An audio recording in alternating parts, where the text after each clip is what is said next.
দর্শক, স্বাগত সংলাপ প্রতিদিন অনুষ্ঠানে। আমি ফখরুল আলম কাঞ্চন আপনাদের সঙ্গে আছি। আমরা এই অনুষ্ঠানে সমসাময়িক রাজনৈতিক ও দিনের গুরুত্বপূর্ণ বিষয় নিয়ে আলোচনা করি। আজ আলোচনা করার জন্য আমরা স্টুডিওতে 3 জন অতিথিকে আমন্ত্রণ জানিয়েছি। আমাদের সাথে আলোচনা করতে স্টুডিওতে উপস্থিত আছেন সাংবাদিক ও মানবাধিকার কর্মী জনাব শামসুল আলম লিটন, আছেন জাতীয় নাগরিক পার্টির যুগ্ম আহ্বায়ক ও ঢাকা ৯ আসনের এনসিপির মনোনীত প্রার্থী জনাব জাবেদ রাসিন, আরও আছেন দৈনিক আমার দেশের ডিপ্লোম্যাটিক করেসপন্ডেন্ট মোহাম্মদ বশির আহমেদ। স্বাগত আপনাদের 3 জনকেই। বশির, আপনাকে দিয়ে শুরু করতে চাই। আমি শুরুতে, আপনারা জানেন, আজকে গত 2 দিন যাবৎ, বিশেষ করে আজকে এই জিনিসটা আরও ম্যাচুর হয়েছে। সেটা হলো ভারতের উগ্র হিন্দুত্ববাদীদের হুমকির মুখে ভারত সরকার মুস্তাফিজকে আইপিএল থেকে প্রত্যাহারের নির্দেশ দিয়েছে কেকেআরকে, এবং কলকাতা নাইট রাইডার্স মুস্তাফিজকে বাদ দিয়েছে। চুক্তি ছিল 9 কোটি সামথিং টাকায় খেলবে, সব কিছু রেডি ছিল, মুস্তাফিজ তৈরি ছিল। এমন একটি পরিস্থিতিতে মুস্তাফিজকে বাদ দেওয়া হয়েছে। এই নিয়ে বাংলাদেশ এবং ভারতের এখন পর্যন্ত ক্রিকেটীয় বডির ভিতরে আছে আলোচনাটা, কিন্তু আমাদের কেন জানি মনে হচ্ছে এইটা ছাপিয়ে আরও বহুদূর যাবে, কারণ সামনেই বিশ্বকাপ আছে। শুনতে চাই আপনার কাছ থেকে। আপনাকে ধন্যবাদ, এবং যারা শুনছেন এবং দেখছেন তাদেরকে সবাই ধন্যবাদ। আপনি যেমনটা বললেন যে বিষয়টা এখনো ক্রিকেটের ভিতর সীমাবদ্ধ, আমি সেটা মনে করছি না। এটা ক্রিকেটের বাইরে চলে গেছে এবং এটা রাজনীতি এবং কূটনীতির ভিতরে এটা প্রবেশ করছে। আপনারা জানেন যে 3 বারের প্রধানমন্ত্রী এবং বিএনপি চেয়ারপারসন বেগম খালেদা জিয়ার মৃত্যুতে শ্রদ্ধা জানাতে ভারতের পররাষ্ট্রমন্ত্রী জয়শঙ্কর এসেছিলেন, সেটা গত বুধবার। এবং তিনি শুধু আসেননি, তিনি ভারতের প্রধানমন্ত্রী নরেন্দ্র মোদী একটি চিঠি নিয়ে এসেছিলেন, এবং সেই চিঠিতে কিন্তু একটা বার্তা ছিল যে বাংলাদেশের সাথে আগামী দিনগুলোতে একটি মধুর সম্পর্ক বা সুসম্পর্ক গড়ে তোলার তাদের যে প্রত্যয়ের কথা, সেটা তিনি তারেক রহমানের সঙ্গে দেখা করে চিঠিটা হস্তান্তরের সময় জয়শঙ্কর জানিয়ে গেছেন। এবং বাংলাদেশে কিন্তু একটা আশাবাদ তৈরি হয়েছিল, বিশেষ করে যারা রাজনীতি এবং কূটনীতি নিয়ে কাজ করেন, এবং রাজনীতি এবং কূটনীতিক যে বিশ্লেষক বলতে আমরা যাদেরকে বুঝি, তারা কিন্তু বলেছিলেন যে এটা একটা সবুজ সংকেত 2 দেশের সম্পর্ক উন্নয়নের ক্ষেত্রে। কিন্তু আমরা 48 ঘন্টা কিন্তু পার হয়নি, তার ভিতরেই কিন্তু এই সিদ্ধান্তটা আসলো যে মুস্তাফিজুর রহমানকে বাদ দিতে হবে। কারণ কি, এখানে কিন্তু একটা সাম্প্রদায়িক দৃষ্টিভঙ্গি থেকেই সিদ্ধান্তটা নেওয়া হয়েছে। উগ্রবাদী হিন্দুরা তারা দাবি তুলছিল যে বাংলাদেশের কোনো খেলোয়াড় এখানে খেলতে পারবে না। এবং আরেকটা মজার বিষয় আমি আপনাকে বলি, যে এই দাবির ভিতরে যে শুধু আরএসএস বা বিজেপির লোকজন ছিল, বিষয়টা কি তেমন না। কিন্তু কংগ্রেসের নেতারাও কিন্তু একই দাবি তুলেছে না, সেটা এবং সেটা তুলল, কিন্তু আপনি বলছিলেন যে এটি আর ক্রিকেটীয় এরিনার ভিতরে নাই।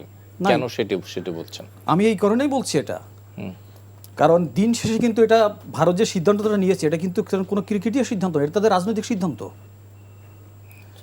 একজন বাংলাদেশিকে বের করে দিতে হবে, এবং সেই বাংলাদেশি একজন মুসলিম, এটা কিন্তু তাদের রাজনীতির সিদ্ধান্ত। এটা আপনি যদি বলেন যে কিভাবে এই ধরনের একটা সিদ্ধান্ত আসতে পারে যে একজন বাংলাদেশের প্লেয়ার সেখানে খেলতে পারবে না, এবং সেখানে মেইন স্ট্রিম তাদের পলিটিক্যাল পার্টির নেতৃবৃন্দ আহ্বান জানাচ্ছে যে তাকে বহিষ্কার করতে হবে। এমনকি যে কলকাতা নাইট রাইডার্স তার হয়ে খেলার কথা, এবং সেই ক্লাবের যিনি মালিক শাহরুখ খান, তাকে পর্যন্ত হুমকি দেওয়া হয়েছে। কারণ হচ্ছে শাহরুখ খান কিন্তু একজন মুসলিম। সুতরাং আমরা যারা ভেবেছিলাম বা যারা ভেবেছিলেন যে ভারত আসলে ইতিবাচক মনোভাব নিয়ে অগ্রসর হচ্ছে, তাদের ধারণা ভুল প্রমাণিত হয়েছে। এবং আজকে যে ঘটনাটা ঘটেছে, যে বাংলাদেশে তার পাল্টা পদক্ষেপ নিয়েছে, এবং এই পদক্ষেপ নেওয়ার ছিল এটা স্বাভাবিক, এর বাইরে যাওয়ার কোনো উপায় নেই। না, আমরা যদি একটু ভিন্নভাবে দেখি, বলুন।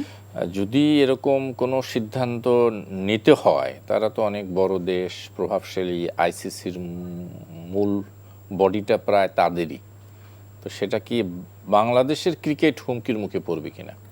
আমি সেটা মনে করি না। আমি মনে করি যে আপনি কি মনে করেন যে আপনি কি বলতে চান যে তাহলে বাংলাদেশের যে জাতিরাষ্ট্র, আমাদের যে সার্বভৌমত্ব, আমাদের যে আত্মমর্যাদা, এর থেকে কি আমাদের ক্রিকেট বেশি গুরুত্বপূর্ণ? বিশ্বের না, অনেক দেশে ক্রিকেট খেলে না। হ্যাঁ, না সেটি তো ভিন্ন আলোচনা। আচ্ছা, আমি আসি আপনার কাছে, আবার নিশ্চয়ই আসবো, আরও কিছু শুনবো। আমি একটু জাবেদ রাসিনের কাছে শুনে আসছি। জাবেদ রাসিন, আপনারা এই এই ইস্যুতে আপনারা কি বলছেন, আপনারা কি চিন্তা করছেন? আপনাকে ধন্যবাদ এবং এমটিভির দর্শক শ্রোতা যারা আছেন তাদেরকেও ধন্যবাদ জানাই, স্বাগত জানাই। প্রথমে একটু বলা দরকার, সেটা হচ্ছে যে বর্তমান বিশ্বে প্রায় বড় দেশগুলো কিন্তু তাদের যে সাম্রাজ্যবাদী অবস্থান, সাম্রাজ্যবাদী নীতি, সেটা কিন্তু স্পষ্ট করে তুলছে। এবং তারা শুধুমাত্র যে স্পষ্ট করে তুলছে তা না, তারা কিন্তু তাদের সীমানার বাইরে গিয়ে আগ্রাসনও চালাচ্ছে। বাংলাদেশের অভ্যন্তরীণ বিষয় নিয়ে যখন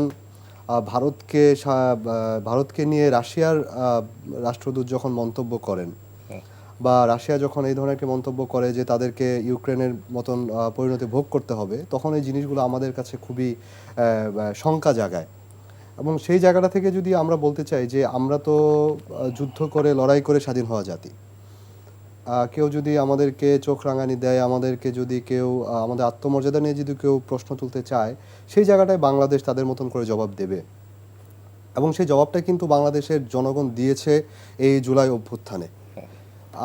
আমাদের এই জুলাই অভ্যুত্থানের কিন্তু অন্যতম একটি প্রধান কারণ ছিল যে আমাদের রাষ্ট্রকে একটি দেশের কাছে রাষ্ট্রের বিভিন্ন স্বার্থ বিকিয়ে দেওয়ার মাধ্যমে ক্ষমতায় থাকার যে একটা প্রবণতা, সেটার বিরুদ্ধেও কিন্তু একটা আন্দোলন ছিল। এই জুলাই অভ্যুত্থানটা কিন্তু সেটাও একটা, আমি যদি বলি যে অগ্নিস্ফুরণ হয়েছিল সেখানে। তো সেই জায়গাটায় আমি মনে করি যে বাংলাদেশের পক্ষ থেকে যেই সাড়াটা দেওয়া হয়েছে, সেটা আমরা খুবই স্বাগত জানাই। এবং আমরা মনে করি যে এটা শুধুমাত্র ক্রিকেটের মধ্যে এখন আর অবস্থানটা নাই। কারণ হচ্ছে, আপনি যদি দেখে থাকেন যে ভারতের পররাষ্ট্রমন্ত্রী তিনি বাংলাদেশে আসলেন, তিনি এসে একটি দলের প্রধানের সাথে দেখা করলেন, ভারপ্রাপ্ত প্রধানের সাথে দেখা করলেন, কিন্তু উনি কিন্তু বাংলাদেশের সরকারের সাথে উনি বৈঠক করেন নাই, আমি যতটুকু জানি। সেখানে উনি বৈঠক করে আমরা দেখি নাই উনি আসলেই করেন নাই। উনি আসলে করেন নাই। তো সেই ক্ষেত্রে উনি একজন পররাষ্ট্রমন্ত্রী একটি দেশে এসে, সফরে এসে, বাংলাদেশের কোনো সরকারে যারাই আছেন তাদের সাথে বৈঠক না করে উনি একটি দলের সাথে বৈঠক করে উনি শোক জানাতে এসেছেন, ঠিক আছে, কিন্তু তারপরেও ডিপ্লোম্যাটিক প্রটোকল বলে কিছু ব্যাপার আছে। তো সেই জায়গাটায় উনি লঙ্ঘন করে উনি কি বার্তা দিতে চাইছেন এটা আমাদের রাজনৈতিক অঙ্গনে, সেটাও আমাদের আসলে দেখার বিষয়। আচ্ছা জাভেদ, আরেকটি বিষয় আমি একটু ইন্টারাপ্ট করি। আরেকটি বিষয়, সেটা অনেকেই এটি বলতে চান যে ভারতের বিরোধিতাই যেন আমাদের, বিশেষ করে তরুণদের মধ্যে এক ধরনের মানে টেন্ডেন্সি আছে যে ভারত বিরোধিতা, কিন্তু আমাদের সবচেয়ে নিকটতম প্রতিবেশী, তাদের আমরা কেন তাদের বিরোধিতা করছি? না, আমরা তো তাদের বিরোধিতা করছি না। এখানে একটা প্রশ্নটাই ভুল এখানে, যে ভারত বিরোধিতা প্রশ্নটা এই জায়গায় আসবে কেন? আমরা তো ভারতের বিরোধিতা করছি না। আমাদের সাথে ভারতের সম্পর্ক, আমাদের চারদিকেই ভারত, আমাদের নদী থেকে শুরু করে স্থলবন্দর থেকে আমরা অনেক কিছু, আমরা কাঁচামালের দিক থেকে অনেক কিছু ভারতের উপর আমাদের নির্ভরশীল থাকতে হবে, আমাদের তাদের সাথে একটা সম্পর্ক বজায় রাখতে হবে। সেই জায়গাটা নিয়ে কথা না, কথা হচ্ছে বন্ধুত্ব বলেন বা সম্পর্ক বলেন, সেটা কিন্তু পারস্পরিক বিনিময়ের মাধ্যমে হয়, এবং সেই বিনিময়টা সমঝোতার মাধ্যমে ন্যায্যতার ভিত্তিতে হতে হয়। যখন আমি আমার স্বার্থকে বিকিয়ে দিয়ে, আমি আমার সব কিছুকে আরেকজন হাতে সোপর্দ করে আমি যখন সেই সম্পর্কটা রাখবো, সেই জায়গাটায় আমাদের আপত্তি। সেটাকে আপনি ভারত বিরোধিতা বলে আখ্যায়িত করতে হবে। সেটা ভারত কেন, সেটা আমার স্বার্থ সংশ্লিষ্ট কোনো বিষয় যদি অন্য কোনো রাষ্ট্রের সাথেও যদি আমার কোনো সরকার, আমার কোনো অর্গান যদি এই কাজটা করে, আমরা সেটারও বিরোধিতা করব। আমরা এখানে আমাদের দেশটাকে আগে আমরা প্রায়োরিটি দিতে চাই, আমাদের স্বার্থ কতটুকু রক্ষা করা হলো সেটা আমরা দেখতে চাই। সেই জায়গাটায় আগের সরকার কি করেছে সেটা জনগণ দেখেছে। তো সেই জায়গাটায় ভারত বিরোধিতা কিন্তু আমাদের রাজনীতি না, আমাদের রাজনীতিটা হচ্ছে সম্পর্ক হতে হবে ন্যায্যতার ভিত্তিতে। আমার মনে হয় ক্লিয়ার একদমই। আমি একটু লিটন ভাইয়ের কাছে যাই, জনাব শামসুল আলম লিটন। আমাদের একই কথা যেটি এসছে, যেটি বশির বলছিল, যে ক্রিকেট ছাপিয়ে এখন সেটা অনেক দূর এগিয়েছে। আমারও মনে হয় যে সেটা আর ক্রিকেটের মধ্যে সীমাবদ্ধ থাকবে না, কারণ আমরা আজকে দেখেছি যে বাংলাদেশ ক্রিকেট বোর্ড আইসিসিকে একটা চিঠি দিয়েছে, ইমেল দিয়েছে, এবং ওয়ার্ল্ড কাপ নিরাপত্তারজনিত কারণে একটা থার্ড কান্ট্রিতে তারা বাংলাদেশের খেলাগুলো আয়োজনের দাবি করেছে। তো সব কিছু মিলিয়ে আপনার কাছ থেকে শুনতে চাই। ধন্যবাদ। আমার বশির ভাই রাইটলি বলেছেন, এটা ডিপ্লোম্যাটিক এরিয়া অফ ডিসকাশন যেটা সেটা অনেক আগেই পেরিয়ে গেছে। এটা শুধু এই যে ক্রিকেটের তো সর্বশেষ সংযোজন আর কি। মূলত এখানে রাজনৈতিক বিষয় পরিণত করেছে ইন্ডিয়া নিজেই, কারণ মোস্তাফিজের ত্রুটিটা, মোস্তাফিজকে নন গ্রাতা ডিক্লেয়ার করা ইত্যাদি কেন, সেই ব্যাখ্যাটা কিন্তু দেয়নি। এখন কথা হচ্ছে যে আরএসএস অ্যান্ড আদার গোষ্ঠী যারা আছে তারা তাদের প্রেক্ষিতে, তাদের দেশের রাজনীতির প্রেক্ষিতে যে কোনো দাবি তুলতেই পারে, সেটা তো তাদের ব্যাপার, তারা তো তাদের দেশের অভ্যন্তরীণ ব্যাপারে কি বলবে সেটা তো আর আমাদের ব্যাপার না। কিন্তু একটা দেশের সরকারের যে দায়িত্ব, ইউনিভার্সাল কতগুলো রেসপন্সিবিলিটি আছে, এবং একজন ডিপ্লোম্যাট যেমন protected by Geneva law, by Geneva convention, একজন স্পোর্টসম্যানের এটা মানে আরও বেশি রেসপন্সিবিলিটি, কারণ একজন স্পোর্টসম্যান হচ্ছে যে ওয়ার্ল্ড সিটিজেন, একজন স্পোর্টসম্যান। এবং মুস্তাফিজের যে ক্রেডেন্সিয়াল এটা সারা পৃথিবী জানে। মুস্তাফিজ আমাদের গর্ব, বিশ্ব ক্রিকেটেরও গর্ব। নিশ্চয়ই। এখন মুস্তাফিজের ত্রুটিটা কি? মুস্তাফিজের যারা ভক্ত তারা তো রক্তাক্ত, আজকে শুধু বাংলাদেশ না সারা পৃথিবীতে মিলিয়ন ভক্ত তার। তো তাদেরকে যে আজকে বিনা কারণে একটা ইনোসেন্ট অ্যান্ড ভেরি পপুলার একজন প্লেয়ারকে এত বড় অসম্মান করলে, যে 9.2 crores, এটা অনেক বড় একটা ব্যাপার। কারণ এটা প্লেয়ারদের আসলে এটা হচ্ছে সম্মানই, এটা কিন্তু বেতন না। এর মাধ্যমে তার প্রতি যে ওয়ার্ল্ডের যে ভ্যালু তার, এবং একজন প্লেয়ারকে সারা পৃথিবীর ফুটবল বলুন, এখানে যে অসম্মানটা করা হয়েছে শুধু মুস্তাফিজকে না, ইন্টারন্যাশনাল ক্রিকেটকে এবং বাই পার্টিকুলার তার কান্ট্রি অফ অরিজিন বাংলাদেশকে অসম্মানিত করে। এবং রিসেন্ট এটার সঙ্গে যেহেতু আরও অনেক কিছু জড়িত, আমাদের বন্ধু রিয়াজ হামিদুল্লাহ, দিল্লি মিশনের এখন প্রধান অ্যাম্বাসাডার, তাকে তো ওরা হত্যা করতে গিয়েছিল। এটা তো ইন্ডিয়ান নিউজ পেপারে ছাপা হয়েছে যে এই ঘটনাটা মোবটা আরেকটু গড়ালে ওখানে, কারণ ওই মিশনে আপনিও গিয়েছেন হয়তো, আমি কয়েকবার গিয়েছি, ওখানে কিন্তু আসলে এক্সিট পয়েন্টটা খুব সেফ না। এবং এটা পুলিশ তো আসেনি তাদেরকে সেভ করতে, পুলিশ তো অনেক ভাঙচুর গন্ডগোল হয়ে যাওয়ার পরে এসছে। তার মানে স্পেস দেওয়া সন্ত্রাসের জন্য, জঙ্গিত্ব প্রদর্শনের মাধ্যমে মানুষকে ধ্বংস করে দেওয়ার জন্য। দিল্লির প্রায় ব্রিফিং হয়, ডিপ্লোম্যাটিক ব্রিফিং হয়, কিন্তু ইন্টারন্যাশনাল মিডিয়া এটা কাভার করে না। আমি বিভিন্ন সময় এটার কারণ জানতে চেয়েছি ইন্টারন্যাশনাল মিডিয়ার কাছে, বন্ধুদের কাছে, যে বিবিসি, সিএনএন, আল জাজিরা, তোমরা সব কাভার করো, দিল্লি 1.5 বিলিয়ন, ওয়ার্ল্ডের 4 জনে একজনের, কিন্তু তোমরা এটা কাভার করো না। কারণ অনেক ইম্পর্টেন্ট মিটিং ব্যাপার, দুটো কারণে কাভার করে না। এই যে সাবস্ট্যান্ডার্ড প্র্যাকটিস অফ ডিপ্লোমেসি, হ্যাঁ, এবং এইটা একটা জিনিস। আর দ্বিতীয়ত হচ্ছে যে ওয়ার্ল্ড মিডিয়াকে কিন্তু ইন্ডিয়া কিন্তু ভিসা দেয় না, এটা অনেকে জানে না। কেন? এইটাই হচ্ছে কথা। আমি জীবন থেকে নেওয়া বলি, আমি 33 বার ইন্ডিয়া গেছি বিভিন্ন কারণে। ইউএনের কিছু ইয়ের সঙ্গে আমি জড়িত ছিলাম, মেকানিজমের সঙ্গে, বিশেষ করে আইসিটি টুলসের মাধ্যমে পভার্টি এলিভেশন। আমি যখন বঙ্গবন্ধু ছিলাম তখন সরকারের পক্ষ থেকেও আমি গিয়েছি। প্রতিবারই আমাকে একটা আন্ডারটেকেন দিতে হয়েছে যে আমি ওখানে গিয়ে কোনো সাংবাদিকতা করব না। আচ্ছা, আমি একজন পেশাদার সাংবাদিক, আমি ওখানে যে কারণেই যাই, কোনো কনফারেন্সে যাই, এখানে যাই, সেখানে আমি সাংবাদিকতা করব না। আমাকে যেতে হয়েছে অব্লিগেশনের কারণে। কিন্তু দেখুন, আমার পেশাগত মর্যাদা আমাকে কিন্তু হানি করা হয়েছে। বিশ্ব মিডিয়াকে, এই যে গত 2 বছর আগে বিবিসিকে বন্ধ করলো, এক্সকে বন্ধ করলো, এবং বিবিসিকে নাকানি জুয়ানি খেলো। আজকে আপনার মুস্তাফিজের কথা বলছি, মুস্তাফিজ যে দলে প্রায় সর্বোচ্চ ইয়েতে, সেটার মালিক, অন্যতম মালিক, তিনিও তো সর্বোচ্চ, তিনি ওয়ার্ল্ডের একজন বড় একটা শাহরুখ খান। তার ফ্যামিলিকে তো তছনছ, তার ফ্যামিলিকে পারলে বেরি করে দেয় প্রতিদিন। তো এই জন্য ইন্ডিয়া রাষ্ট্রটি আমাদের প্রতিবেশী, আমরা দুঃখিত যে তাদের শান্তিতে আমরা শান্তি পেতে চাই, তাদের দুঃখে আমরা দুঃখিত হতে চাই, কিন্তু শুধুই নিপীড়ন, শুধুই কষ্ট, শুধুই হত্যা। আমরা তো আমাদের কোনো বন্ধুকে কষ্ট দিতে চাই না। আর আমার বন্ধুর যে বাচ্চার হত্যাকারীকে যদি আমার বাড়িতে আশ্রয় দেয়, আমার বন্ধু আমাকে কি মনে করবে? এর তো এই প্রশ্ন তো জবাব দেয়নি। কিন্তু ওয়ার্ল্ড মিডিয়ার কাছে ইন্ডিয়ার অনেক পজিশন কিন্তু ক্লিয়ার না। কিন্তু পলিটিক্যাল সায়েন্সে কি বন্ধু রাষ্ট্র বলে কোনো শব্দ আছে? নো, বন্ধু বলে শত্রু বলে কিছু নাই। এটা হচ্ছে আমাদের এক শ্রেণীর বুদ্ধিজীবী তৈরি করা শব্দ, এটা তৈরি করা শব্দ। আমি একটা কথা স্পষ্টভাবে বলি, আমাদের জাতিটাকে আমরা আত্মঘাতী বাঙালি, নীরজ সি চৌধুরী বলেছিলেন। এটা একটা নৃতাত্ত্বিক বিশ্লেষণ, অর্থাৎ আমরা নিজের শুধু পা না, হাত এবং মাথা কেটে হলেও অন্যকে আমরা করতে চাই। এই শব্দটি আমাদের জন্য আত্মঘাতী। আমাদের প্রতিবেশী রাষ্ট্র, দ্যাটস অল।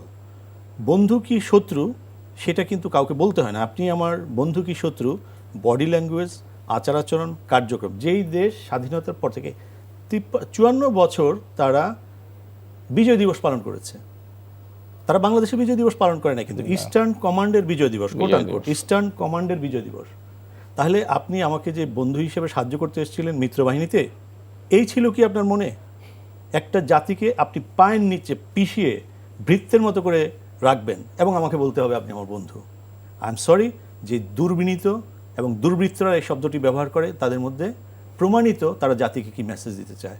এবং আমাদের এটা বুঝতে হবে, আজকে ডক্টর ইউনূস যে কাজটি করলেন, উনি 7 তারিখ প্যারিস থেকে রওনা দেওয়ার আগে তিনি কিন্তু একটা ডিপ্লোমেসি ডিক্লেয়ার করেছেন, এক লাইনের ডিপ্লোমেসি। এর চেয়ে বিশ্বের সেরা ডিপ্লোমেসি মনে হতে পারে না ভারত বাংলাদেশ সম্পর্কের ব্যাপারে এবং এই ধরনের বিশ্ব যেসব দেশে সমস্যা আছে। উনি বলেছেন আমাদের সমস্যা হলে আশেপাশের দেশগুলোতেও সমস্যা হবে। Very clear diplomacy. উনি কিন্তু কোনো দেশের নাম, কারোর নাম, এটা ইউনিভার্সাল একটা পলিসি, যেটা আমি মনে করি নেক্সট 100 ইয়ার্সের পলিসি। আর আজকে যে সিদ্ধান্তটি নিয়েছেন, hats off to doctor Yunus and his government, যে আমাদের তো যুদ্ধ করার ইয়ে না, আর একটা যুদ্ধের ব্যাপারও না, এটা হচ্ছে শিষ্টাচার। ইউনিভার্সাল যে আমাদের যে সম্পর্কগুলো আমরা সেকেন্ড ওয়ার্ল্ড ওয়ারের পর ঘরে গড়ে তুলেছি সভ্যতাকে নেক্সট লেভেলে নেওয়ার জন্য, এটা হচ্ছে অত্যন্ত বেসিক, যেটা হচ্ছে ইকুয়ালিটি অ্যান্ড জাস্টিস।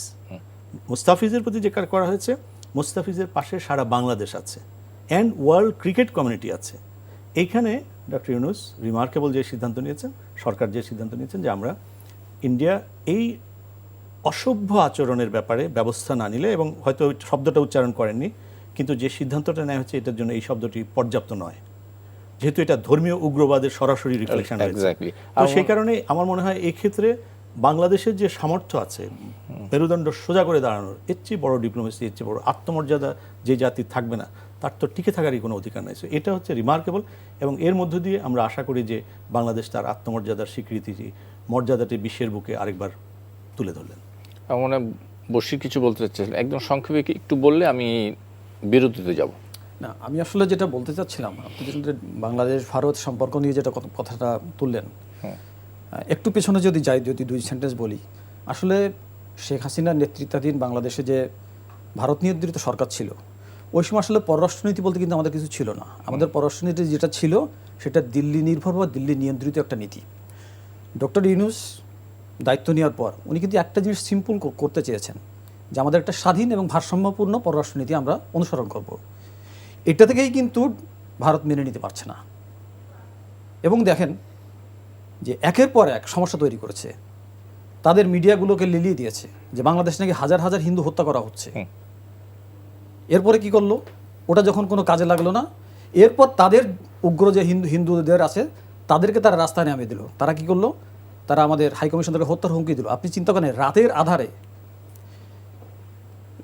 চাণক্যপুরী যে এরিয়াটা, ওখানে যেটা দিল্লির ডিপ্লোম্যাটিক এরিয়াতে সাধারণভাবে ঢোকার কোনো সুযোগ নেই। না, মিছিল মিটিং তো অনেক পরের কথা। সেখানে তারা 5টা গাড়ি ভরে আসলো, প্রায় 25 মিনিটের মধ্যে সেখানে অবস্থান করলো, এবং বাংলাদেশ হাউস যেখানে অর্থাৎ আমাদের হাইকমিশনার থাকেন তার পরিবার নিয়ে, সেই এরিয়ায় তারা ঢুকে তারা বিক্ষোভ করলো, আগুন ধরিয়ে দিল। এবং আমার কাছে ভিডিওগুলো আছে, আমরাও দেখেছি বিভিন্ন, সেই ভিডিওগুলোতে সরাসরি তার হুমকি দিচ্ছে যে শালাকে গুলি করে মারো। তো এটা কি কোনো সাধারণ ঘটনা?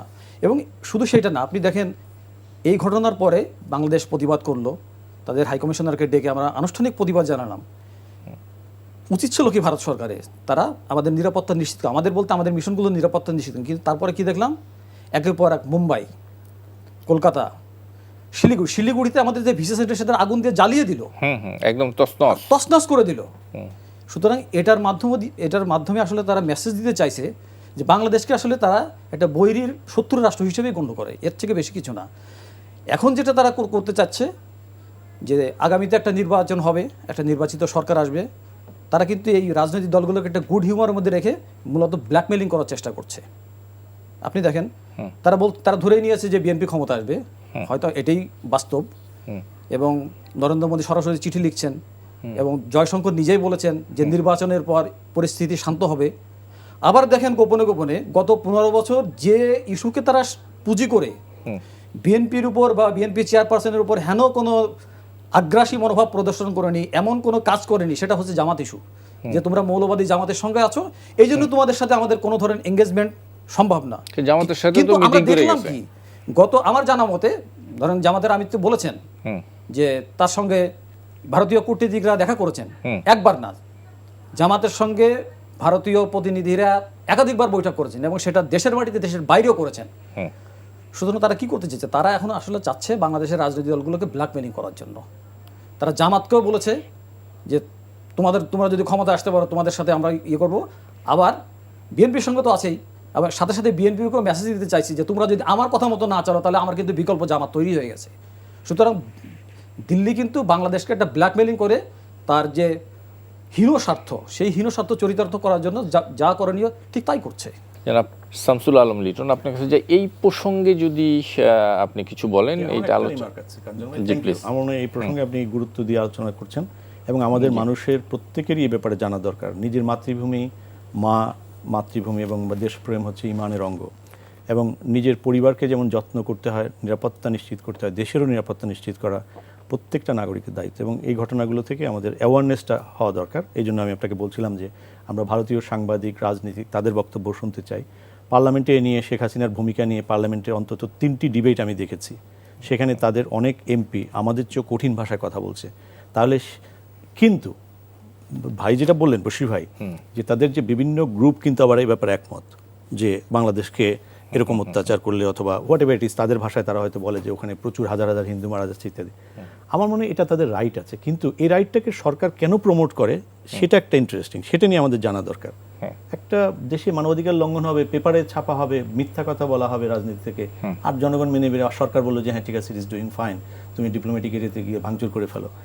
এইটা আসলে এই অপকর্মগুলো আমার মনে হয় ইন্ডিয়া রাষ্ট্রটাকে, ইন্ডিয়া বলে তো 5000 বছরের কোনো রাষ্ট্র ছিল না, যাই হোক, এই রাষ্ট্রটা যেটা 47-এর পরে হলো কৃত্রিমভাবে জোড়াতালি দিয়ে, এবং যেটা মেইন স্পিরিট যে যে 5টা এখানে হয়েছিল, 5টা চার্টার হয়েছিল, সেটাকে ব্রিটিশদের প্ল্যানকে ভায়োলেট করে যেটা হয়েছে, এবং কাশ্মীর সহ অনেকগুলো ব্যাপার যেখানে রেফারেন্ডামের কথা ছিল সেগুলোকে ভায়োলেট করা হয়েছে, এবং অনেক প্রিন্সলি স্টেটের নেতাদেরকে এনে খুন করা হয়েছে দিল্লিতে নানাভাবে। এই রাষ্ট্রটিকে, এই কৃত্রিম রাষ্ট্রটিকে বাঁচিয়ে রাখার জন্য আমার ধারণা এটা হচ্ছে অনিবার্য। এইটা মানে তাদের যে প্রতিটি মাসে এমন কোনো মাস পাবেন না যেখানে আঞ্চলিক ইয়ের জন্য, স্বাধীনতা, স্বায়ত্তশাসন এইসব দাবিতে বড় বড় সহিংসতা না ঘটে। আর সাম্প্রদায়িক ঘটনা তো এটা একেবারেই সাধারণ একটা ব্যাপার। হ্যাঁ, শুধু মুসলমান হিন্দু না, ইভেন হিন্দুদের মধ্যে নিম্নবর্ণের হিন্দুরা কত নির্মম জীবনযাপন করে, এবং ওই নিম্নবর্ণের হিন্দুরা আমাদের দিকে তাকিয়ে থাকে যে ওদের ব্যাপারে আমরা কিছু কথা বলি। মিডল ইস্টের মুসলমান দিকে তাকিয়ে থাকে। খুবই দুঃখজনক, মুসলমান আমাদের মিডল ইস্টের দেশগুলো ওআইসি তাদের পাশে দাঁড়াচ্ছে না, এবং সেটা কম অংশ নয়, 50 কোটির বেশি এই মানুষ এই ব্যাপারে মানে নিরাপত্তার বিশ্বের কাছে চায়, কিন্তু তারা পাচ্ছে না। সেই জন্য দিল্লির একটা হেজিমনি দেখুন, এই যে আপনি চাণক্য কিন্তু আপনি ইন্ডিয়াতে আমি অনেককে দেখেছি, চাণক্য হচ্ছে কমপ্লিকেটেড ক্যারেক্টার, এটা কিন্তু কোনো ভিক্টরি অ্যান্ড পজিটিভ কোনো ক্যারেক্টার না, এটা কিন্তু complicated character and negative. Complicated মানে আচ্ছা দেখুন 80 বছর চাণক্যপুরী নামেই ডিপ্লোম্যাটিক জোনটাকে রাখা হয়েছে। আপনি কি আমাদের এই ঢাকা এখানে কি আপনি কমপ্লিকেটেড কোনো ক্যারেক্টারের নামে রাখবেন? প্রশ্নই আসে না।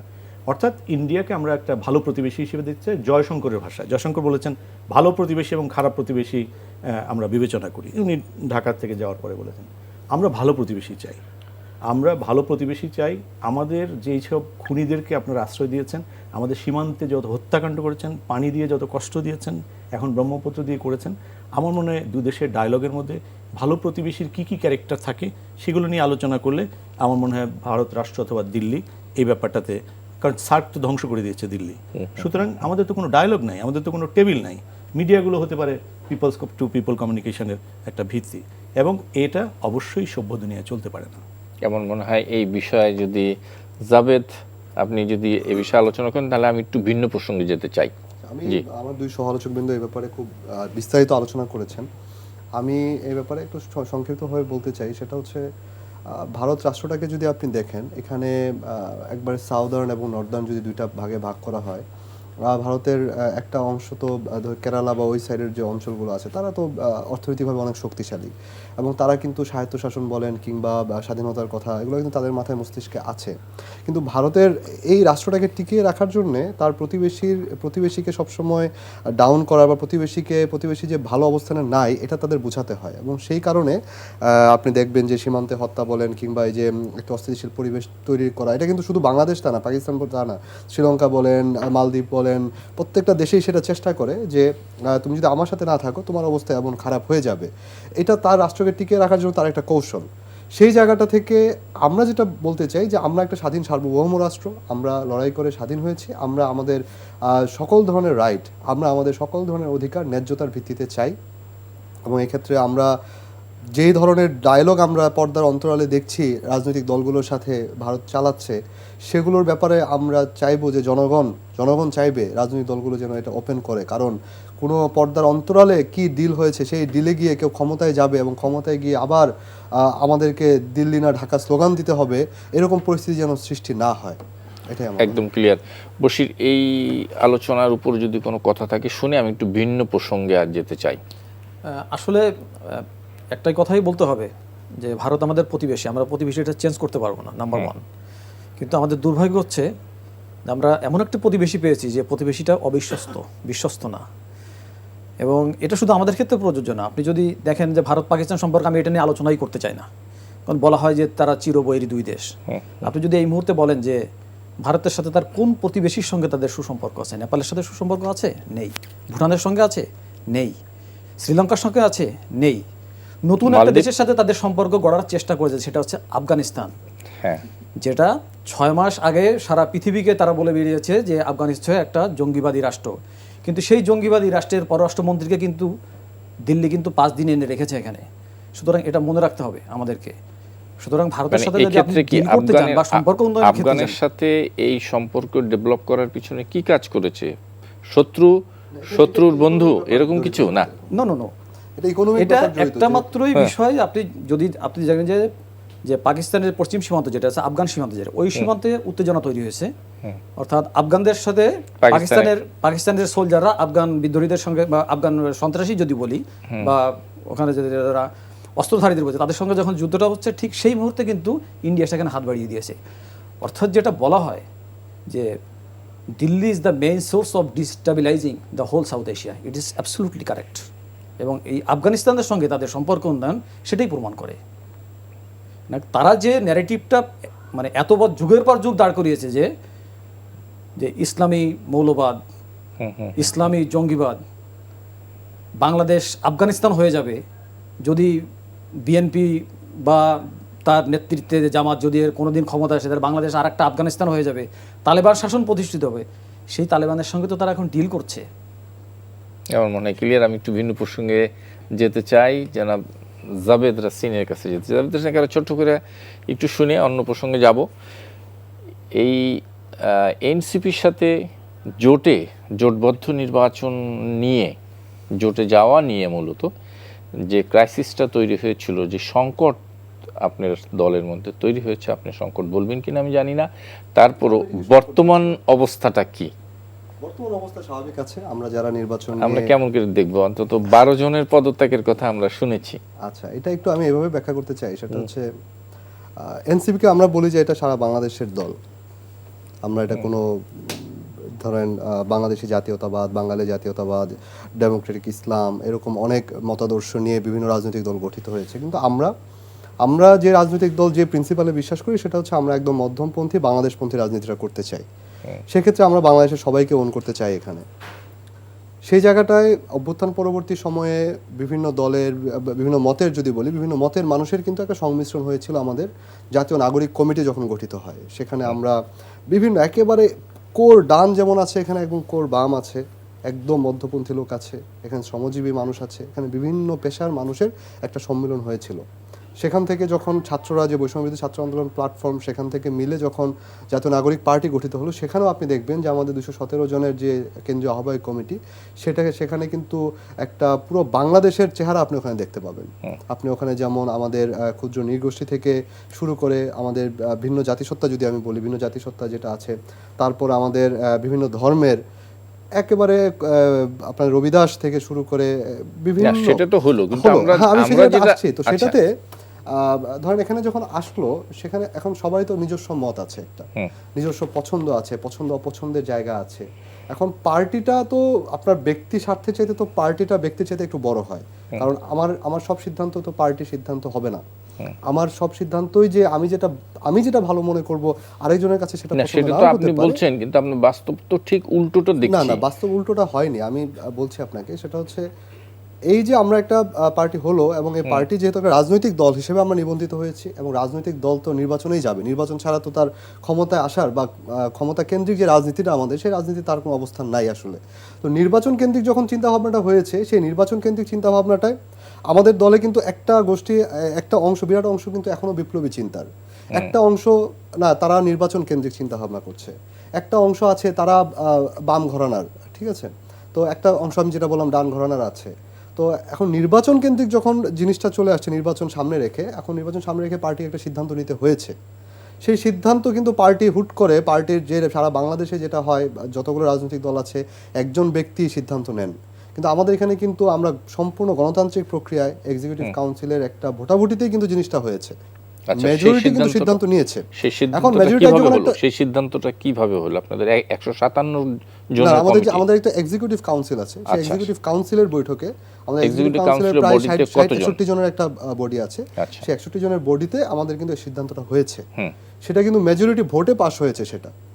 সেখানে ভোটে পাস হওয়ার পরে এখন আমি যখন একজন, আমি বলতে আমাদের যারা শ্রদ্ধেয় সদস্য আছেন, আমি তাদের প্রতি পূর্ণ শ্রদ্ধা রেখে বলছি, তারা হয়তো তাদের মতের বাইরে গিয়েছে, তারা হয়তো তাদের এই জিনিসটা তাদের পছন্দ হয়নি, তারা সম্পূর্ণ ব্যক্তিগতভাবেই তারা পদ ছেড়ে দল থেকে বের হয়েছেন। এটাকে আমি সংকট বলছি না, কারণ কেন মেজরিটি সংকট এখন না? একটা ছোট্ট সংকট ইস্যু, বলছি না। এত ছোট্ট একটা এটা ছোট্ট ইস্যুতেই ইস্যু না, এটা ছোট্ট কেন? ইস্যু না, কারণ আপনি যদি শুধু তো দেখেন শুধুমাত্র এই জোটের কারণে, alliance-টা- শুধু জোটের কারণে বিএনপিতে কিন্তু 29 জন এমপি নিয়ে বিএনপি ভেঙেছে 2006 সালে। করেন অলি আহমেদ 29 জন এমপি নিয়ে কিন্তু বিএনপি ছেড়ে অন্য একটা রাজনৈতিক দল গঠন করেছিল তারা সেই সময়। বিএনপির কি সেটা কোনো কিছু ক্ষতি হয়েছে? হয়নি। আমাদের এখানে এমন না তো না, তারা বের হয়ে গিয়ে একটা সংঘবদ্ধভাবে একটা পার্টি করে আমাদের সাথে কোনো ধরনের প্রতিদ্বন্দ্বিতা করতে চাইছে, জিনিসটা এরকম না। এই জিনিসটা হচ্ছে তারা তাদের মতকে আমি সম্পূর্ণ শ্রদ্ধা করছি, তারা তাদের মতের যখন পছন্দ হয়নি সেই মতটাকে, তাদের ব্যক্তি মতটাকে তারা প্রাধান্য দিয়ে পদত্যাগটা করেছেন। তো এই কারণে এটাতে আমি পার্টির সংকটটা দেখছি না, এই কারণে যে পার্টির মেজরিটি এখনও, পার্টির একবারে কোর মেজরিটি এখনও আমাদের যারা শীর্ষ নেতৃবৃন্দ আছেন আমাদের পার্টির প্রতি এখনও লয়াল আছেন, পার্টির প্রতি শ্রদ্ধাশীল আছেন, এবং আমি আশা করি যে এটা নির্বাচনের পরে যারা পদত্যাগ করছেন তাদের সাথেও আমাদের সম্পর্ক আছে, খুব ভালো সম্পর্ক, যোগাযোগও আছে। হয়তো নির্বাচনের পরে আমরা সেই জায়গাটার উন্নতি দেখতে পাবো।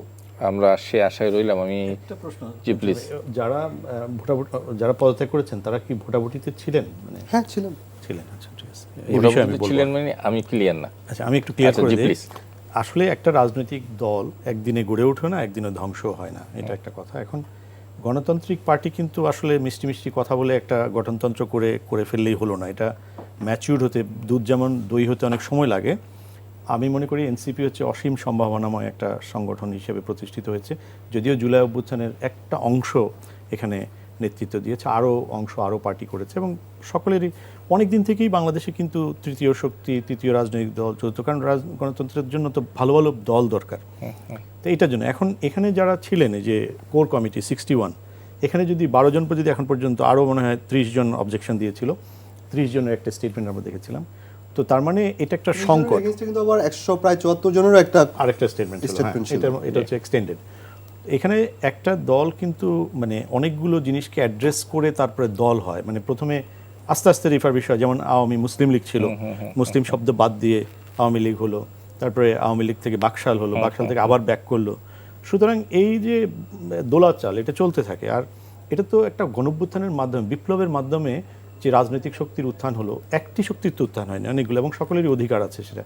আমার মনে হয় যে এই মানে এনসিপির জন্য, এটা এনসিপির প্রতি মানুষের যে, অথবা রাজনৈতিক দলগুলোর প্রতি অনেক আশা ছিল, এবং তারা এইটাকে কীভাবে ডিল করে এই ব্যাপারগুলো, এখন প্রশ্ন আসতে পারে তাদের জোট নিয়ে, সেটা আলাদা প্রশ্ন।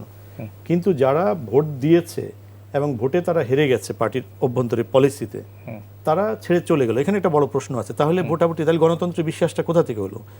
সিনিয়র নেতাদেরকে আমরা অনেক সময় বংশগত রাজনীতি ইত্যাদি ইত্যাদি নিয়ে কথা বলতে শুনেছি 1/11 এবং তার আগে পরে, কিন্তু তাহলে গণতন্ত্র চর্চার সময় আমি ভোটাভুটিতে অংশ নিলাম, আমি সেই 12 জনের একজন, আমি ভোটাভুটিতে অংশ নিলাম এবং আমি জানি এখানে মেজরিটি পাস হবে, আমার মত যখন পাস হলো না আমি রিজাইন করলাম, তাহলে কি হলো? এটা অগণতান্ত্রিক হলো? এটাই হচ্ছে প্রশ্ন। অর্থাৎ এই 12 জন অনেক বিখ্যাত, আরও তারাও একটা ইনস্ট্যান্স ক্রিয়েট করতে পারতো, হয়তো তাদের ধারণা, তাদের তত্ত্ব, তাদের চিন্তাটাকে নিয়ে তারা কাজ করে। কিন্তু এইখানে এটা হচ্ছে একটা জিনিস, অর্থাৎ গণতন্ত্রের জন্য আমরা আসলে পুরোপুরি তৈরি কিনা। দলগুলোকে অনেকে বলে না, কাউন্সিল হওয়ার পরে সবাই মিলে সিদ্ধান্ত হয়, 3 দিনের কাউন্সিল, তৃতীয় দিন বলে যে নেতা যেটা বলবেন এটাই হচ্ছে আমাদের সিদ্ধান্ত। তাহলে 3 দিনের সকলে মিলে দায়িত্ব দিয়ে দিল। দায়িত্ব দিল একজন। আচ্ছা, ওটার বাইরে এই যে নতুন প্রজন্ম, নতুন ভাবে, নতুন ব্যাখ্যা, নতুন বন্দোবস্ত, তাহলে নতুন বন্দোবস্তের অবস্থা যদি এটা হয় তাহলে তো ওইটাই হইলো, একই তো কথা হলো। এই জন্য হয় না এখানে তো মেজরিটি। আমি যদি ভেবে যাই তাহলে আমি চলে গেলাম। সেটা তাদের ব্যক্তিগত তাহলে তো একই সিদ্ধান্ত, কথা, সেটা একই কথা এই জন্য আছে। এখন আসেন জোটগত প্রশ্ন। দেখেন, রাজনীতিতে দুটো ব্যাপারে ইম্পর্টেন্ট, একটা হচ্ছে এথিক্স আর একটা হচ্ছে স্ট্র্যাটেজি। মানে দলগুলো সমমনাদের সঙ্গে কিন্তু জোট করাটা হচ্ছে এথিক্স। এটা বিশ্বের বিভিন্ন জায়গায় আমরা দেখি, ইভেন ইন্ডিয়াতেও দেখি, ইন্ডিয়া বড় গণতন্ত্রের দেশ হিসেবে। কিন্তু স্ট্র্যাটেজি কিন্তু এথিক্সের চেয়ে সামথিং ডিফারেন্ট। এথিক্সের বাইরে গিয়ে যখন যাকে সুবিধা, যেমন ফ্যাসিবাদী শক্তি আপনি দেখুন, 2001 সালে আপনার স্পষ্ট মনে আছে, জলিল সাহেব ইসলামী শাসন একটা ঐক্য জোট করলেন 5 দফা দাবি, যে আমরা এই করবো, এবং যেগুলো আওয়ামী লীগের কনস্টিটিউশনের টোটাল অপোজিট। এটা হচ্ছে স্ট্র্যাটেজি। অর্থাৎ বিএনপির এবং 4 দলের যে শক্তিগুলো আছে এদেরকে উইক করতে হলে তাদের সঙ্গে করে তাদেরকে নিয়ে এসে, এটা একটা স্ট্র্যাটেজি। অনেকে ব্যাড বলবে, গুড বলবে, সেটা আর একটা কথা।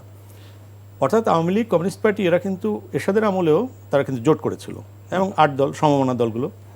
তারপরে 7 দলের সঙ্গে যুগপৎ আন্দোলন চলছিল, 5 দল বামপন্থী, তারা তাদের জায়গায় ছিল, জামাত ইসলাম জায়গায় ছিল। কৌশলগত এবং একটা মানে যুগপৎ আন্দোলন চলছিল। এখানে জোট নিয়ে কিন্তু কোনো প্রশ্ন হয় নাই। কিন্তু 96 সালে এসে যখন জামাতের সঙ্গে আওয়ামী লীগের ঐক্য হলো, এটা নিয়ে প্রশ্ন উঠলো যে সবাই, তুমি 2 বছর যাবৎ ফাঁসি দিচ্ছ গোলাম আজম সাহেবকে, আর জামাত ইসলামের সব নেতাকে সোহরাওয়ার্দী উদ্যানের জনতার আদালত করে, আবার 94 সালে পাশাপাশি পার্লামেন্টে বসে বললেন যে এটা কিন্তু প্রশ্ন এসছে, রাজনৈতিক প্রশ্ন। আমি ভালো মন্দ সেটা অন্য কথা, রাজনৈতিক দলের অধিকার আছে তার যে কোনো সিদ্ধান্ত, কিন্তু স্ট্র্যাটেজি, অর্থাৎ যে আওয়ামী লীগের স্ট্র্যাটেজি, বিএনপি জোটকে, জাতীয়তাবাদী ইসলামিক দলের যে ঐক্য, এটাকে ভেঙে দিলে ও হেরে যাবে, স্ট্র্যাটেজি। এইখানে এনসিপি কিন্তু একটা liberal Democratic party. Liberal Democratic মানে কি? লিবারেল ডেমোক্রেটিক মানে হচ্ছে যে সে পলিটিক্যাল ইসলাম অথবা পলিটিক্যাল কমিউনিজমের কাছে যাবে না, সে নিজস্ব একটা লিবারেল ধারা, লিবারেলের সঙ্গে, সমমনার সঙ্গে যাবে। সে যদি ইসলামী মূল্যবোধের ভিত্তিতে, অর্থাৎ ধর্মীয় মূল্যবোধের ভিত্তিতে যদি একটা রাজনৈতিক দল গড়তে, অর্থাৎ রাইট মিট, তাহলে কিন্তু আমার মনে হয় তাই না? মানে এখানে কিন্তু এখানে প্রশ্ন এসেছে। রাজিন, আমি এই পয়েন্টে ঢোকার আগে আমি একটু বিরতি নিতে হবে। বিরতি নিয়ে তারপর ফিরলো। বশিরও বোধহয় কিছু বলতে চাচ্ছে। আর মনে হয় এসে আজকে নমিনেশন পেপার সাবমিটের এক শেষ দিন ছিল, মানে যাচাই বাছাই। বশির, আমরা শেষের দিকে আছি, ছোট করে 2-1টি ইস্যু আছে, আমরা শুনতে চাই। প্রথম আমরা যেটা বলছিলাম যে আজকে মনোনয়নপত্র যাচাই বাছাইয়ের শেষ দিন ছিল। এই বিষয়ে আপনার কাছ থেকে শুনবো, যেটি আমরা দেখলাম এনসিপি সহ কয়েকটি দল লেভেল প্লেয়িং ফিল্ড নিয়ে আলোচনা করছে, এবং কোনো ক্ষেত্রে এটাও বলা হয়েছে যে যাচাই বাছাই নিয়ে একটি বড় দলের পক্ষে কিছু অভিযোগ এসছে। সব কিছু মিলিয়ে আপনার কথা শুনবো। আসলে দেখুন, যাচাই বাছাই নিয়ে যদি কোনো অভিযোগ থেকে থাকে, এর সমাধানের পথ কিন্তু শেষ হয়ে যায়নি, কারণ আপিল করার সুযোগ আছে এখনো। আশা করি সেটা করতে পারবেন। আর ধরেন লেভেল প্লেয়িং ফিল্ড, এটা রাজনীতিতে একটা আলোচনা যুগ ধরে চলে আসছে, এবং আগামীতে হয়তো দশকের পর দশক এটা নিয়ে আলোচনা হবে। বাট আমরা সবাই চাই যে বাংলাদেশে যেহেতু একটি নির্বাচন হতে যাচ্ছে, এই নির্বাচনটা শান্তিপূর্ণ এবং অবাধ হয়, সেই জন্য সবাইকে চেষ্টা করা। শুধু সরকারের উপর যদি আপনি ছেড়ে দেন হবে না, শুধু নির্বাচন কমিশনের উপর ছেড়ে দেন হবে না। সমস্ত স্টেক হোল্ডার যারা আছে, তারা ধরুন নির্বাচন কমিশন, সরকার, আইন শৃঙ্খলা বাহিনী এবং সর্বোপরি রাজনৈতিক দলগুলো, সবাইকে একটা ঐক্যমতে আসতে হবে যে আমরা সবাই মিলে একটা সুন্দর নির্বাচন করতে চাই। এইটা যদি মিনিমাম একটা জায়গায় আসতে পারে, তাহলে একটা সুন্দর নির্বাচন হবে বলে না।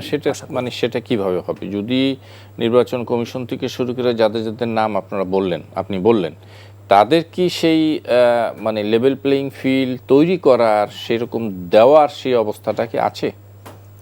তারা দিতে চান কি না? আমার তো মনে হয় চান। আচ্ছা, আমার মনে হয় আমি একটু শুনে আছি আমাদের জাভেদ রাসিনের কাছ থেকে। জাভেদ রাসিন, আপনার দলের একজন শীর্ষ নেতা, আমি যদি বলি হাসনাত আব্দুল্লাহ অভিযোগ করেছেন এই লেভেল প্লেয়িং ফিল্ড নিয়ে। লেভেল প্লেয়িং ফিল্ড নিয়ে তো আমাদের অভিযোগ, এটা আমরা আরো অনেক আগে থেকে বলে আসছি যে বিশেষ করে লন্ডন বৈঠকের পর কিন্তু প্রশাসন একটা দিকে পুরোপুরি হেলে গিয়েছে। আমরা যদি এখন প্রশাসনটা দেখি, আমরা যদি পুলিশ আইনশৃঙ্খলা রক্ষাকারী বাহিনীগুলো দেখি, ঢাকা শহরের প্রত্যেকটা ওসি তারা একটি বিশেষ রাজনৈতিক ছাত্র সংগঠনের নেতৃবৃন্দ আছেন, এরকম কিন্তু তাদের বিরুদ্ধে অভিযোগ আছে। তো এরকমভাবে যদি আপনি একটা নির্বাচনে এই প্রশাসন নিয়ে, এবং প্রশাসনের যে রদবদলটা কিছুদিন আগে হলো, প্রত্যেকটা ইউএনওকে যেভাবে বদলি করে ইউএনও রদবদল করা হলো, সেটা নিয়েও কিন্তু বিস্তর অভিযোগ আছে। তো সেই জায়গাটায় আমরা মনে করি যে শুধুমাত্র আপনার নির্বাচন কমিশনের পক্ষে লেভেল প্লেইং ফিল্ড ঠিক করা সম্ভব না, এটা তৈরি করা সম্ভব না এই কারণে, কারণ তার নিজস্ব কোনো জনবল নাই, লোকবল নাই, তাকে আসলে এই প্রশাসনের উপরেই নির্ভরশীল হতে হয় পুরো নির্বাচন পরিচালনা করার জন্য। এবং সেই প্রশাসন সবসময়ই তারাও আবার একটা ক্যালকুলেশন করে যে কারা সামনে আসতে যাচ্ছে, তারাও আবার কোনো না কোনো মতাদর্শের অধিকারী। এখানে আমরা তো আপনার প্রফেশনালিজমটা তৈরি করতে পারি নাই, আমরা এখানে আপনার রাষ্ট্রকে সার্ভ করার ওই মানসিকতা তো আমরা আমাদের প্রশাসনকে ওইভাবে তৈরি করতে পারি নাই, এটা আমাদের ব্যর্থতা। তারা সবসময় কোনো না কোনো রাজনৈতিক দলের আজ্ঞাবহ ছিল, তারা এখনও সেটা দেখাচ্ছে, সামনে হয়তো সেটা আরও প্রকাশ পাবে ইলেকশনের সময় বা ইলেকশনের ঠিক পরপর। তো তারাও হিসাব নিকাশ করছে কারা আসছে, কাকে তারা সার্ভ করার জন্য রেডি আছে। তো সেইভাবেই তারা কিন্তু কাজগুলো চালাচ্ছে, এবং এর মাধ্যমে লেভেল প্লেইং ফিল্ড তৈরি হয়নি বলে আমারও ধারণা। আমি একটু আমার সহ আলোচক ভাইয়ের সাথে একটু আগের কথাটার একটা আলোচনা ছিল, ছোট্ট করে বলি। হ্যাঁ, এটা যদিও থিওরিটিক্যাল আলোচনার দিকে চলে যাচ্ছে, আমি শুধু এটুকু বলি যে আমরা এনসিপি কি সিদ্ধান্ত নেবে, জোটগতভাবে যাবে নাকি তারা একক নির্বাচন করবে, এটা নিয়ে কিন্তু আমাদের দলের বিভিন্ন ফোরামে দীর্ঘ সময় আলোচনা হয়েছে এর আগে। এটা এমন না যে এটা আজকে রাতেই আমরা বসে একটা মিটিং হলো, আমরা ঠিক করে ফেললাম কি হতে যাচ্ছে। জিনিসটা এরকম না, আমরা দীর্ঘ সময় কিন্তু আলোচনা করেছি দলের বিভিন্ন ফোরামে বিভিন্ন লোকদের সাথে, এমনকি আমাদের বিভিন্ন স্টেক হোল্ডারদের সাথেও আমরা কথা বলেছি। সেই জায়গাটায় একটা বিষয় হচ্ছে জোটগতভাবে তো একটা হিসাব নিকাশের ব্যাপার আছে, কতগুলো আসন বা কিভাবে কি হচ্ছে, যেহেতু নির্বাচন পরিচালনার একটা ব্যাপার আছে, সব কিছু মিলিয়েই। কিন্তু তার বাইরে যদি আমি থিওরিটিক্যাল দিকটা যেটা ভাই বলছিলেন, সেখানে যে একটা লিবারেল পার্টির সাথে জোট করবে, এই জায়গাটা আমার একটা ভিন্ন মত আছে। কারণ বিএনপি একটা সেন্ট্রিস্ট পার্টি, আমরাও একটা সেন্ট্রিস্ট পার্টি, যদিও বিএনপি সেন্ট্রিস্ট একটু রাইট বলে অনেক সময়, তারপর বিএনপি একেবারে সেন্ট্রিস্ট, আমরাও সেন্ট্রিস্ট। সেই জায়গাটায় দুইটা সেন্ট্রিস্ট পার্টি যখন আপনার একসাথে জোট করবে, তখন আরেকটা যে ছোট সেন্ট্রিস্ট পার্টিরা সে আর বিকশিত হতে পারে না, সে কোনো না কোনো সময় তাকে ওই বড় দলের সাথে বিলীন হয়ে যেতেই হবে। এটা হচ্ছে থিওরিটিক্যাল, খেয়ে ফেলে যেতেই হবে, যেটা কিন্তু আমরা জাতীয় পার্টির ক্ষেত্রে দেখেছি। আপনি দেখেন জাতীয় পার্টি কিন্তু 2001 সালের আগেও আঞ্চলিকভাবে হলেও তার কিন্তু একটা শক্তিশালী অবস্থান ছিল, তার কিন্তু প্রত্যেকটা জেলাতে তার কিন্তু ভালো শক্তিশালী কমিটি ছিল, যেটা কিন্তু আপনি 2013 সালের পরে দেখবেন জাতীয় পার্টি বলতে আর কোনো পার্টি নাই। এখনো তো তাই হয়েছে, বহুদলীয়। আমি আসবো ওই বিষয়ে, আমি জাস্ট ওই জায়গাটায় বলছি। তো সেই ক্ষেত্রে যখন আমাদের মতো একটা সেন্ট্রিস্ট পার্টি কোনো রাইট একটা উইংয়ের সাথে জোট করেছে, সেখানে আমরা আমাদের স্বকীয়তা বজায় রাখার একটা অবস্থান পাবো, এবং এই স্বকীয়তাটা এটা যেহেতু নির্বাচনী জোট বা নির্বাচনী আসন সমঝোতা, আমরা আমাদের স্বকীয়তা বজায় রেখে সামনে রাজনীতিটা খুব সুন্দরভাবে করতে পারবো। জি, আমার লিটন ভাই আপনি এই কথা নিশ্চয়ই বলবেন, আমি একটু তার সাথে ছোট্ট করে একটু অ্যাড করে দিতে চাই। সেটা হলো যে নির্বাচনকে সামনে রেখে যখন জোটের রাজনীতিতে আসলো, তখন আমরা দেখতে পেলাম যে বিএনপি একটা বহুদলীয় গণতন্ত্রের প্রবক্তা বলা হচ্ছিল, এবং সেটা তারা সত্যি তাই ছিল বিএনপির, আমরা দেখেছি। কিন্তু নির্বাচনকে সামনে রেখে আমরা দেখতে পেলাম যে বহু দল বিএনপির এসে এখন বিলীন হয়ে গেছে।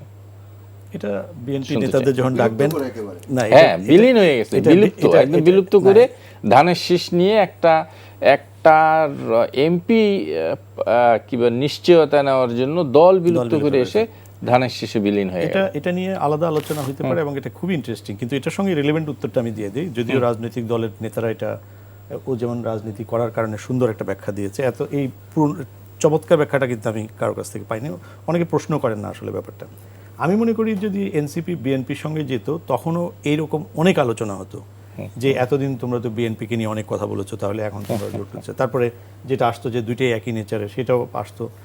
সমমনা না, শুধু একবারে সেন্ট্রিস্ট বলছে সে, যদিও আমার হয়তো আলাদা ব্যাখ্যা আছে, বাট ঠিক আছে, ওদের রাজনৈতিক অবস্থান থেকে এই আলোচনাগুলো হয়েছে, আমরা মোটামুটি জেনেছি। প্রবলেমটা হচ্ছে যে আমি এটার একটা লাইন দিয়ে প্রশ্ন করা শেষ করি। এটা রাজনীতির কোনো গল্প না, একটা অরাজনৈতিক গল্প বলি আপনাকে 2 লাইনে। সেটা হচ্ছে যে হুমায়ুন আজাদ তো প্রবচন রচনার ক্ষেত্রে ওনার বিশেষ পাণ্ডিত্য ছিল।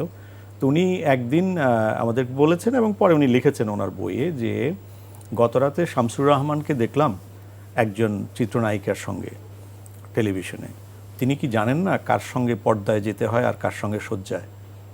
তো ডিফারেন্ট টাইপ স্টোরি, বাট এটার একটা আমি সিমিলারিটি খুঁজে পেয়েছি। আমি মনে করি যে রাজনৈতিক দলের এটাও একটা সংকট, কার সঙ্গে কি সম্পর্ক রক্ষা করবে এবং সেটার পাবলিক এফেক্টটা কী হবে।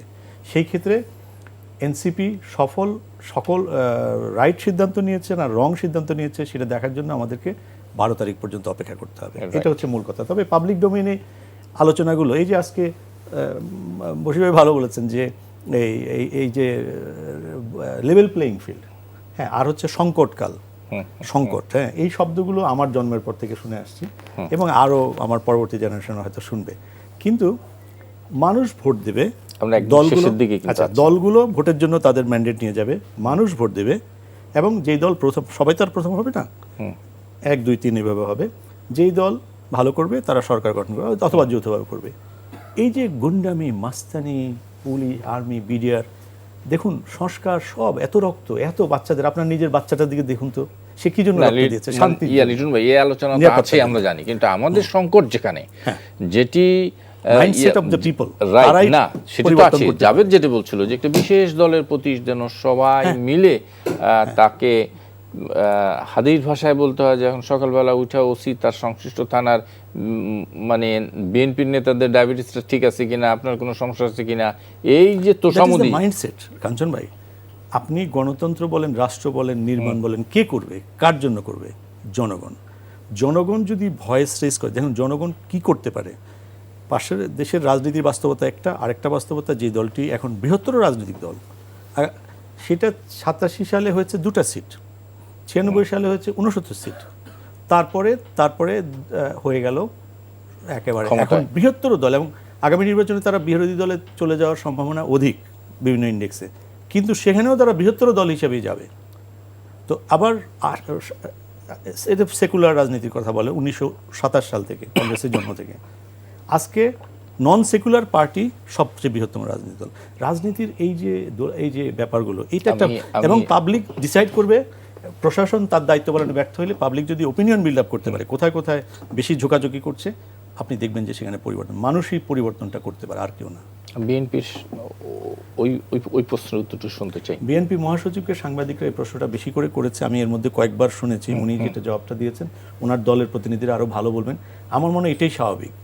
মানুষ বড় বড় গাছেই ঢিল মারে, ছোট গাছে আপনি কচু খাতে ঢিল মানে, আমি ছোট বড় কোনো দলের আকার অর্থে বলছি না, কিন্তু আমি যদি বিপরীত দিক থেকে দেখি যে একটি প্রশাসন জানে যে কালকে সরকার গঠন করতে না, সেটা তো, আমি যদি ওনাকে সেটা ছাড়া একটু ভালো জায়গায় যাবে, আমি হিউম্যান টেন্ডেন্সি, একটা এমপি সিটের নিশ্চয়তার জন্য আমি গত 20 বছর 10 বছর যাবত যে রাজনৈতিক আদর্শ ধারণ করলাম, যে দলটাকে লালন পালন করলাম, সেই দলটাকে আমি বিলীন করে দিয়ে আমি যে বিএনপিতে যোগ দিলাম। অবশ্যই এটা একটা রাজনৈতিক সংকট, না, এটা রাজনৈতিক সিদ্ধান্ত। এখন এখানে হচ্ছে কি, প্রাইড অ্যান্ড গ্রিড, এটা থেকেই পৃথিবীর জন্ম হয়েছে। প্রাইড হচ্ছে আল্লাহর নির্দেশ সত্ত্বেও আদম সেজদা করেন নাই, প্রাইড, আমি কি হয়ে গেলাম।